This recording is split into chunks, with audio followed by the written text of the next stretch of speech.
નારંગીના રસના સેવના લાડુ સિદ્ધ કરવા માટે 1 કપ ચાળેલા મેંદામાં 4 ટેબલ સ્પૂન અથવા તો મુઠ્ઠી પડતું ઘીનું મોણ કરી તેમાં થોડો થોડો કરીને ટોટલ 1/4 કપ નારંગીનો ફ્રેશ રસ પધરાવી મધ્યમ કઠણ લોટ બાંધી તેને ઢાંકીને મૂકી રાખવો.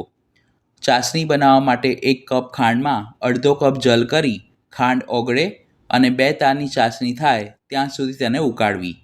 તેમાં સુગંધી માટે અડધી ચમચી ઇલાયચી પાવડર અને થોડું ઘૂંટેલું કેસર પધરાવી મિક્સ કરી ચાસણીને ઢાંકીને મૂકી રાખીશું.